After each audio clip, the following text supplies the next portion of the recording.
Welcome student. I am Miss Tupepi. Today we learn statement of affairs and statement of profit or loss.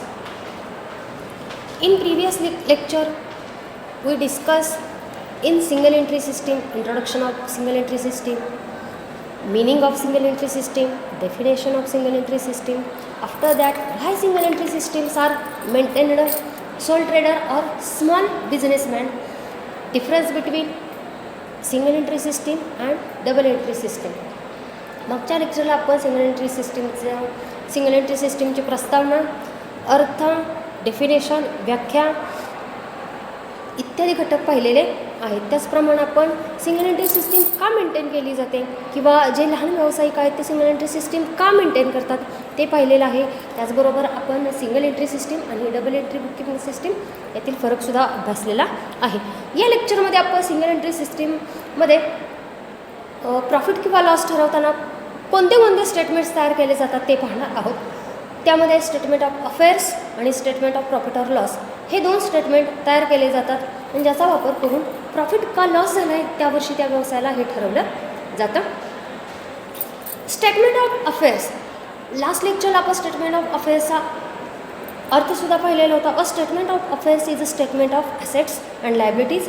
Right hand side recording assets of business and left hand side record liabilities of business. Statement of affairs is prepared under single entry system to find out capital amount of the business. The difference between assets and liabilities is termed as capital. म्हणजे statement of affairs म्हणजे काय, तर assets आणि लायबिलिटीजमधला जो काही फरक असेल तो आपण कॅपिटल म्हणून घेतो. आणि यामध्ये आपण दोन प्रकारचे स्टेटमेंट्स तयार करणार आहे. Opening statement of affairs and closing statement of affairs. आणि हे दोन्ही स्टेटमेंट आपण कॉलमनर फॉर्ममध्ये म्हणजे एकत्र तयार करणार आहोत.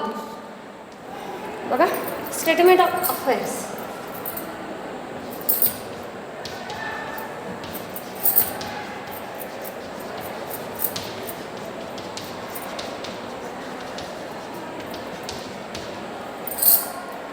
Statement of affairs. A statement of affairs is a statement of assets and liabilities. Right hand side is recording assets and left hand side is recording liabilities.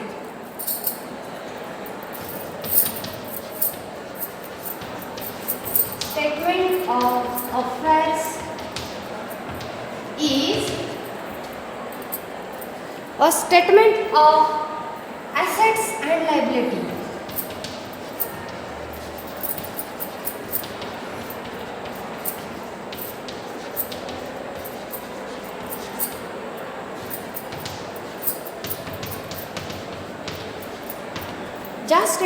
ज्या स्टेटमेंट्समध्ये सोल ट्रेडर्सचे ॲसेट्स अँड लायबिलिटीज दिलेले असतात त्याला statement of affairs असं म्हटलं जातं.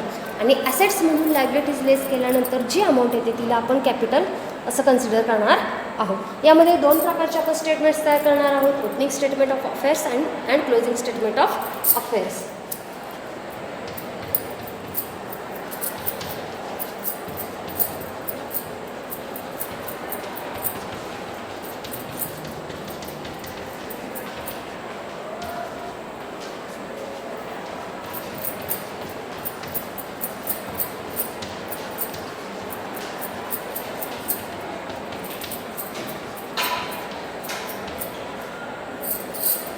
Opening statement of affairs.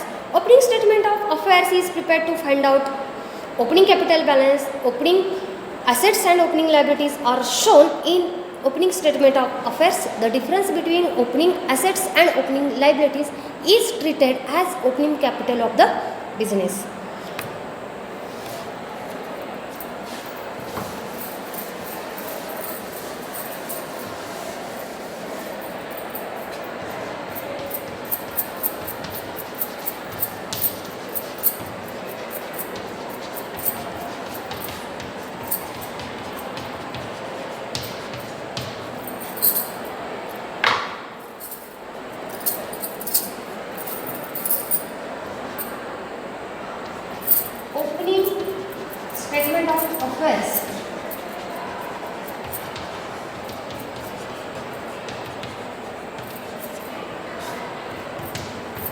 be prepared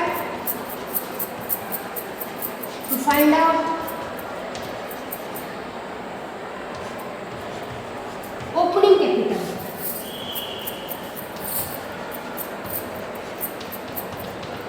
And formula of opening capital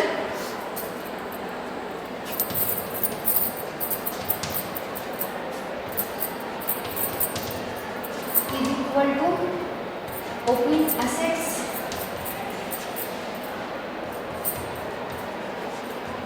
minus opening liability.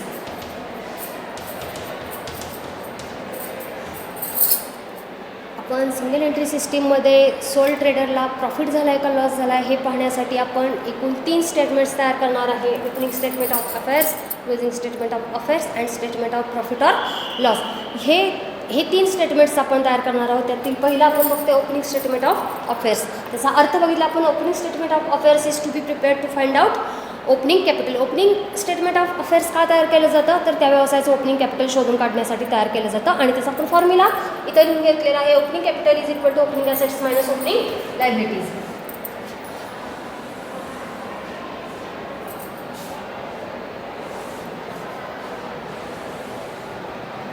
ज्याप्रमाणे आपण opening statement of affairs तयार करतो त्याच पद्धतीने आपण क्लोजिंग स्टेटमेंट ऑफ अफेअर्स सुद्धा तयार करतो. Next point, closing statement of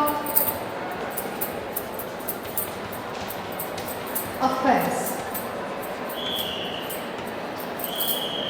Closing statement of affairs is prepared to find out closing capital of small traders or businessmen. Closing assets and liabilities are recorded in closing statement of affairs. म्हणजेच ज्या स्टेटमेंटमध्ये व्यवसायाच्या closing assets and liabilities दाखवल्या जातात त्याला closing statement of affairs असं म्हटलं जातं. आणि हेही स्टेटमेंट ज्या पद्धतीनं आपण ओपनिंग स्टेटमेंट ऑफ अफेअर्स का तयार पाहिलेलं आहे तर ओपनिंग कॅपिटल व्यवसायाचं शोधून काढण्यासाठी आपण ओपनिंग स्टेटमेंट ऑफ अफेअर्स तयार करतो. त्याच पद्धतीनं आपण व्यवसायाचं क्लोजिंग कॅपिटल शोधून काढण्यासाठी क्लोजिंग स्टेटमेंट ऑफ अफेअर्स तयार करणार आहोत.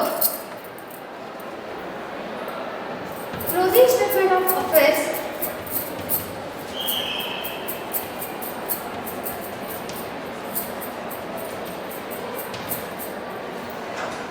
is to be prepared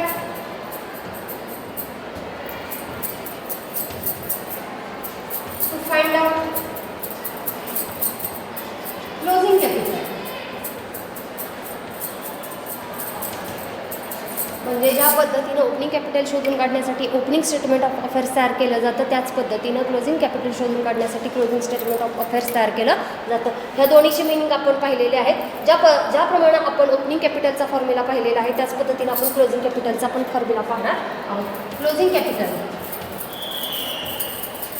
is equal to closing assets minus closing liabilities.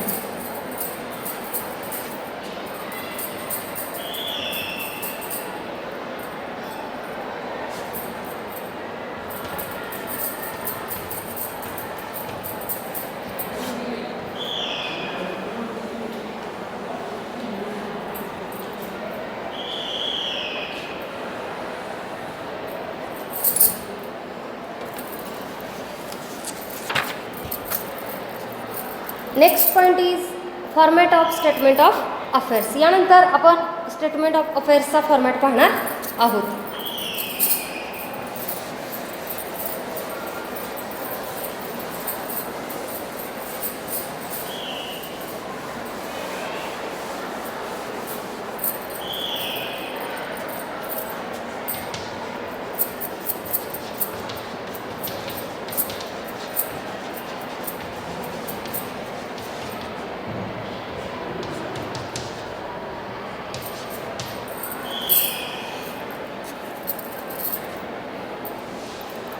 In the books of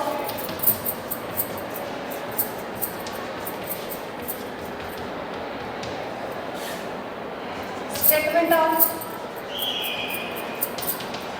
affairs as on एकूण 4 कलम करायचे.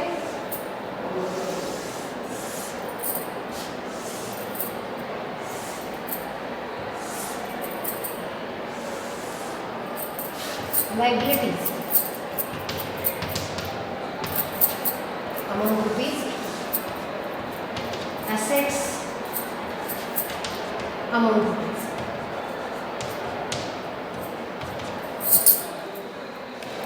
त्यामध्ये लायबिलिटीजमध्ये sundry creditors,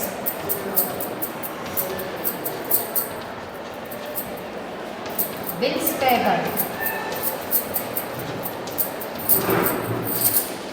outstanding expenses,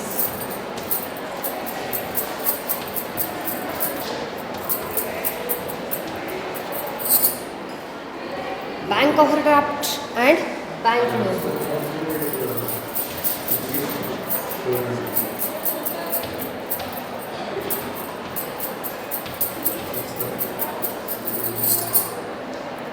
statement of अफेअर्सच्या फॉर्मॅटमध्ये लायबिलिटी साईडला जे पॉईंट सांगितलेले आहेत ते रिपीट करते.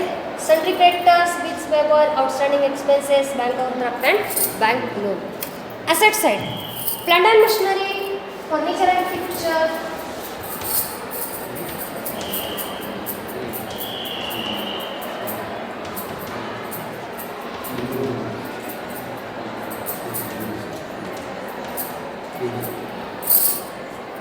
building,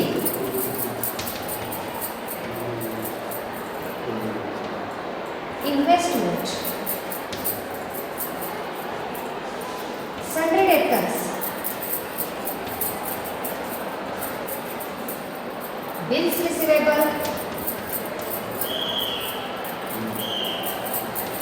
prepaid expenses,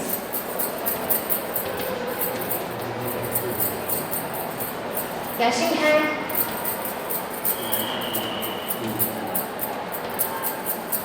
and cash at bank.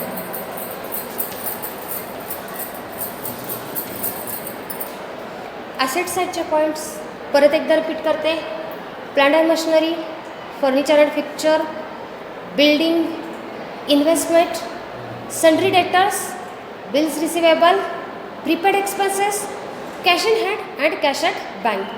यामध्ये ॲसेट साईडची टोटल इमेज असते आणि लायबिलिटी साईडची टोटल कमी येते.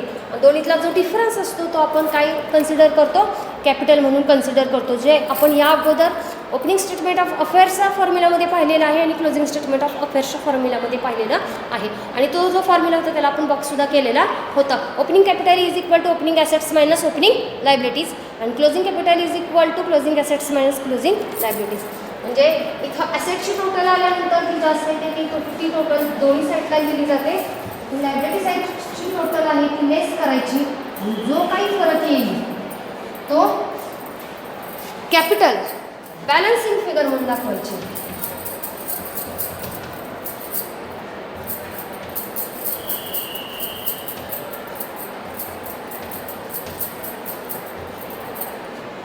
याच पद्धतीने आपण दोन्ही स्टेटमेंट्स तयार करणार आहोत. आणि हा जो स्टेटमेंटचा जो फॉर्मॅट आहे तो आपण कॉलमनार फॉर्ममध्ये तयार करणार आहोत. म्हणजे क्लोजिंग स्टेटमेंट आणि ओपनिंग स्टेटमेंट आपण एकत्र तयार करणार आहोत. Next point, preparation of profit or loss. आपण सिंगल एंट्री सिस्टीम पाहतोय आणि सिंगल एंट्री सिस्टीममध्ये त्या व्यवसायाचा प्रॉफिट झाला आहे का लॉस झाला हे ठरवण्यासाठी आपण टोटल 3 स्टेटमेंट्स तयार करणार आहोत. त्यामध्ये opening statement of affairs, closing statement of affairs जे आत्ता आपण पाहिलेलं आहेच. आता आपण नेक्स्ट बघणार आहोत preparation of statement of profit or loss.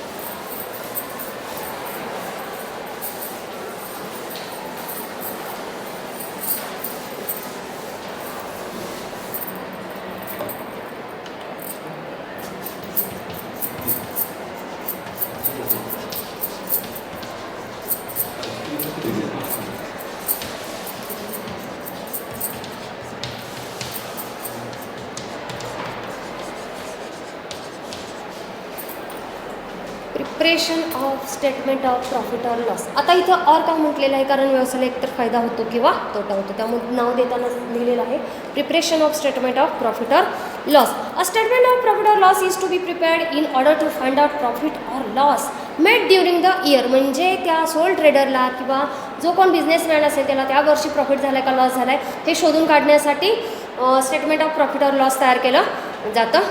When books of accounts are maintained under single entry system, profit made during the year is calculated by following method, and two methods are prepared or used for prepare statement of profit or loss, that is net worth method and conversion method.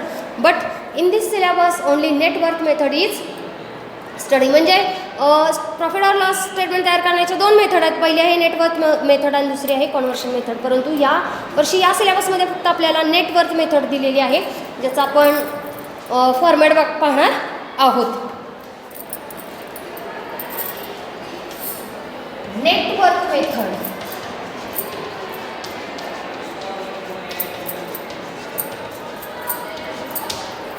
यामध्ये to ascertain profit of business, trading and profit and loss account is prepared, but in single entry system is not possible to prepare trading and profit and loss account because inadequate knowledge. म्हणजे आपण व्यवसायाचा फायदा झाला का तोटा झाला हे शोधून काढण्यासाठी ट्रेडिंग अकाउंट आणि प्रॉफिट अँड लॉस अकाउंट तयार करतो, परंतु सिंगल एंट्री सिस्टीममध्ये किंवा सोल ट्रेडरला ते शक्य नसतं, कारण त्यांची जी रेकॉर्ड ठेवण्याची जी पद्धत असते त्यामुळे ते शक्य नाही. आणि त्यामुळेच आपण स्टेटमेंट ऑफ प्रॉफिट और लॉस तयार करतो, ज्याचा उपयोग करून त्या व्यवसायाला फायदा झाला का तोटा झाला हे शोधून काढता येतो. बघा, format of statement of profit और loss.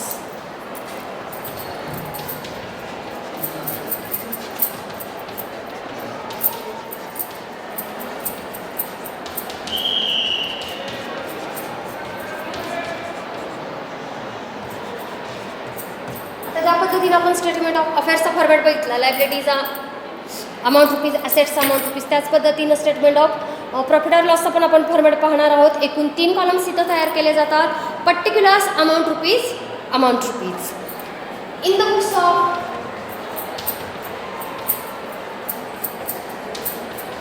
Statement of affairs,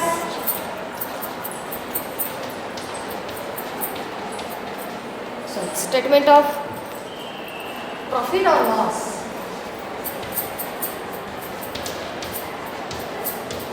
for the year ended,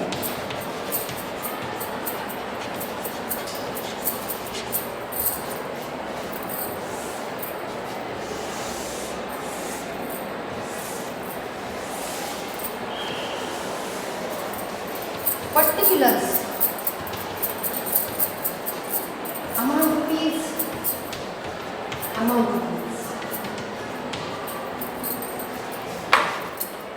closing capital. First point, closing capital or capital at the end of the year.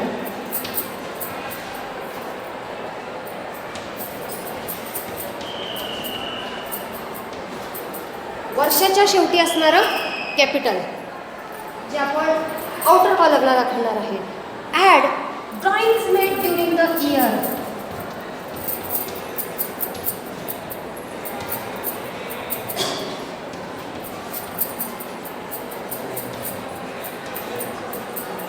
In cash,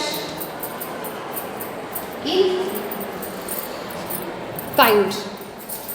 म्हणजे पैशाच्या रूपातलं ड्रॉइंग असेल किंवा कॅशमधलं तर ते घ्यायचं, या दोन्हीची बेरीज करायची, ती आउटरला दाखवायची आणि ती कशामध्ये ॲड करायची, क्लोजिंग कॅपिटलमध्ये दोन्हीची बेरीज करून आउटर कलरला दाखवायची. Let additional capital introduce during the year.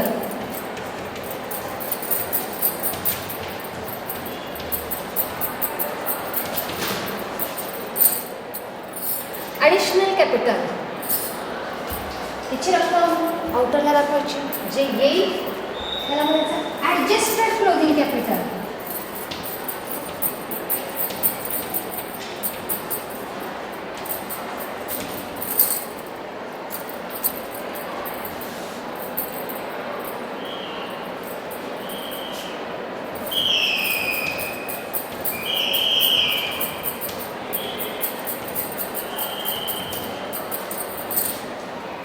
Last, less opening capital.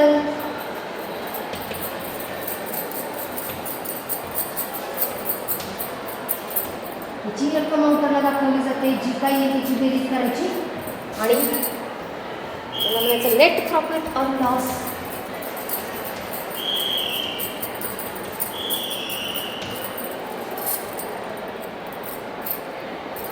For the year.